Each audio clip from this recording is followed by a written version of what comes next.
வணக்கம். நான் சுதர்ஷன் மகேஷ். பீகார் மாநில சட்டமன்ற தேர்தலோட சேர்ந்து ஒரு 8 தொகுதிகளுக்கான 7 மாநிலத்தில் இருக்கக்கூடிய 8 சட்டமன்ற தொகுதிகளுக்கான இடைத்தேர்தல் நடந்திருந்தது. ஸோ அது சம்பந்தமான கருத்து கணிப்பு முடிவுகளை கூட நம்முடைய சேனல்ல போட்டிருந்தோம். ஸோ அந்த தேர்தல் முடிவுல யார் யார் ஜெயிச்சிருக்கிறாங்க அப்படின்றத நம்ம தெரிஞ்சுக்க போறோம்.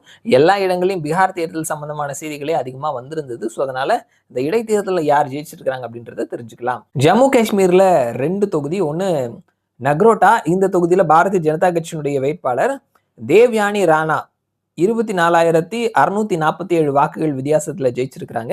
இன்னொரு தொகுதி பட்காம். இதுல Jammu Kashmir PDP, people's democratic party, இந்த கட்சியை சேர்ந்த ஆகா சையத் முண்டாசிர் மெஹதி அப்படின்றவர் ஜெயிச்சிருக்கிறாரு 4,478 வாக்குகள் வித்தியாசத்துல. அடுத்தது ஜார்க்கண்டினுடைய காட்சிலா. இந்த தொகுதியில ஜேஎம்எம், ஜார்க்கண்ட் முக்தி மோர்ச்சா கட்சியை சேர்ந்த சோமேஷ் சந்திர சோரன் ஜெயிச்சிருக்கிறாரு 38,601 வாக்குகள் வித்தியாசத்துல. அடுத்தது மிசோரம் மாநிலத்தில் இருக்கக்கூடிய டம்பா தொகுதி. இதுல மிசோ நேஷனல் ஃப்ரண்ட், இந்த கட்சியை சேர்ந்த டாக்டர் ஆர் லால்தங் லியானா ஜெயிச்சிருக்கிறாரு 562 வாக்குகள் வித்தியாசத்துல ஜெயிச்சிருக்கிறாரு. அடுத்தது ஒடிஷாவினுடைய நுவாபாடா. இந்த தொகுதியில பாரதிய ஜனதா கட்சியை சேர்ந்த ஜெய் தோலாக்கியா இவர் ஜெயிச்சிருக்கிறாரு 83,748 வாக்குகள் வித்தியாசத்துல.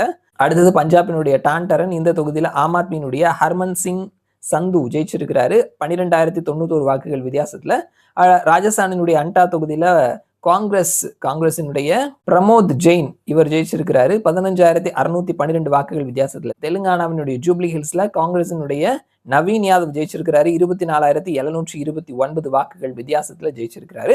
பாஜக 2 தொகுதியில, காங்கிரஸ் 2 தொகுதியில, ஜேஎம்எம் ஜார்க்கண்ட் முக்தி மோர்ச்சா ஒரு தொகுதியில, ஆம் ஆத்மி ஒரு தொகுதியில, பிடிபி ஒரு தொகுதியில, மிசோ நேஷனல் ஃப்ரண்ட் ஒரு தொகுதியில ஜெயிச்சிருக்கிறாங்க. ஸோ இதுதான் சமீபத்துல 7 மாநிலங்கள்ல நடந்த 8 சட்டமன்ற தொகுதிகளுக்கான இடைத்தேர்தல், அதனுடைய முடிவுகள். மறுபடியும் நான் உங்களை இன்னொரு வீடியோல சந்திக்கிறேன். அது வரைக்கும் நன்றி.